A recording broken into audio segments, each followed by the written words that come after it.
So our Torah portion this week, Chukat, begins with the law of the red heifer, the Parah Adumah, which is judged by the sages to be the most incomprehensible law in the entire Torah, which says a lot. It's become a classic example of a chok, a statute, which is a law that has no reason, or at least no reason that we as modern people can understand. Other chukim, unexplainable statute laws, include the reasoning behind mixing wool and linen, which doesn't really make sense. Why can't you plant two types of grain in a field? Very common practice in the world, but forbidden in the Torah. The red heifer ritual from our Torah portion is designed to purify a person who has had contact with a dead body. It involves taking a almost fictitious red unblemished cow that doesn't even have 3 hairs of a different color, that has never worked at all, and ritually sacrificing it in a very intricate way involving lots of ashes and water. The red heifer is slaughtered, its body and blood are burned in a fire with certain woods and plants, and the ashes that remain after that burning are used in a mixture with water to create a paste that is then sprinkled on those who have come in contact with the dead, and that, for some reason, is supposed to purify them. Not exactly the most logical connection, to say the least. Taken at its surface level, it's quite simply a ritual that makes no sense at all, and that appears to have no connection to its actions and its purpose. So needless to say, this has not been practiced since the temple, and there's even arguments that it was never really practiced in the temple because the unblemished red cow just didn't exist. When the ritual is introduced in the Torah even acknowledges how ridiculous and incomprehensible it is, stating Zot Chukat HaTorah, which roughly translates as, this is the example of a chok, unexplainable law in the temple, or in the Torah, not the temple. Rabbis have different opinions about the why behind chukim, this whole category. Some claim that they're unexplainable because we're just not capable of understanding the logic behind these laws, but they make sense to God, and it's because of our humanity that they can't make sense to us. These rabbis assert that God would never command anything without reason or purpose, it's God, and that we cannot possibly aspire to have the same level of wisdom as God, so we shouldn't let these laws bother us. That's one take on it. Others claim that these laws actually did used to make sense in the times that they were written, but that the historical context has been lost. So for some reason that red heifer ritual would have made sense when it was written, or the wool and the linen would have made sense, but now it just doesn't because of the historical context. But Rabbi Lord Jonathan Sacks asserts a new and different explanation of these laws that I quite liked, that I read about this week. In his view, chukim are commands deliberately intended to bypass the rational brain and the prefrontal cortex. The root of chok, or chukim, is chet kuf kuf, which translates as to engrave. And Rabbi Sacks believes that chukim, these rituals, are, like the red heifer, are intentionally designed to cut beneath the surface of our minds, below rationality, and help us cope with the uncopable in subconscious ways. So as I mentioned earlier, in the case of the red heifer, the ritual is designed to help a person cope with the most profound human fear, the fear of death. It's fitting that this Torah portion contains a ritual to help humanity cope with death, as death pervades the narrative in this Torah portion, with the Israelites facing the death of both Miriam and Aaron, and Moses' own mortality coming up as well. And it's also fitting that this ritual appears in our Torah portion this week, as we all grapple with the death and mortality that we have witnessed with yet another mass shooting and assassination. Literally, turn on the news any day, you're going to see something. In modern times, we don't have access to the red heifer ritual for many reasons, nor can we understand its meaning. But we do have the ability to create our own rituals that bypass rationality and help us cope with the uncopable. So this week, like with the red heifer, if you feel like you have come into contact with death or something difficult, spiritually, physically, or emotional, I encourage you to think about creating your own red heifer ritual.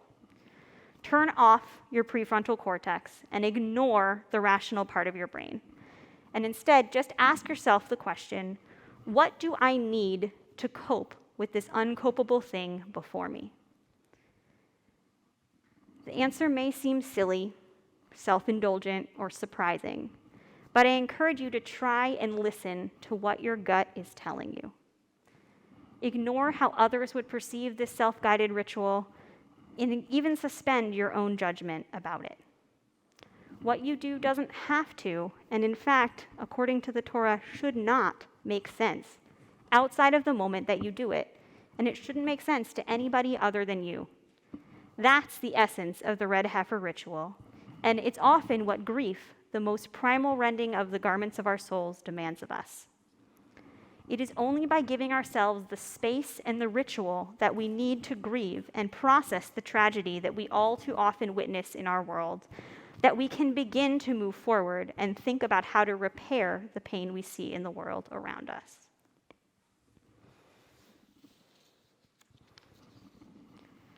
We are going to begin concluding our services with the Aleinu on page 282.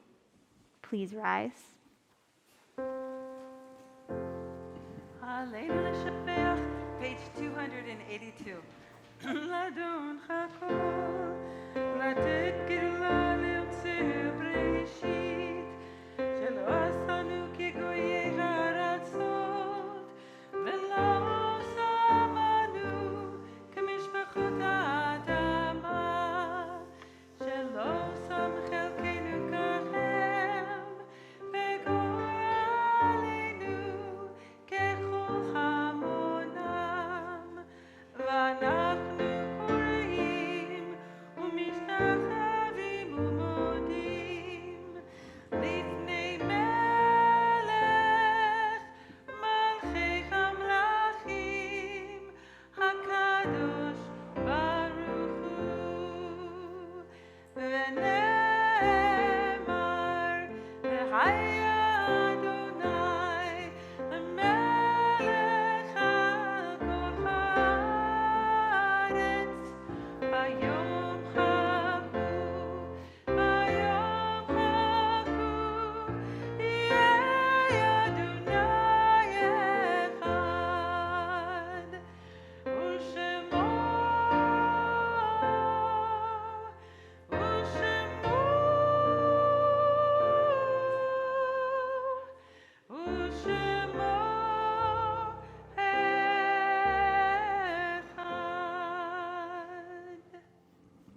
You may be seated.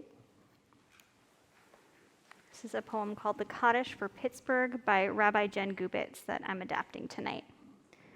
When we say Kaddish, it is as if a cascade, a small waterfall of words, Yitgadal, that begins to trickle from our mouths. Yitgadal, you are magnified. We begin our voices soft. Vayit Kadash, you are sanctified. More voices join in holy words. Shemei Rabbah, our voices gain strength.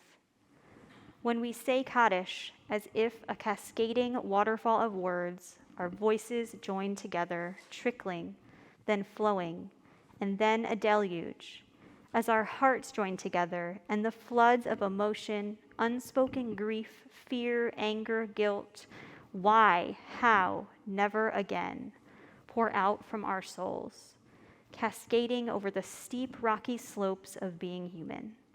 But water always finds water. Droplets of love always find other droplets of love. Puddles of grief always, we pray, find ripples of hope.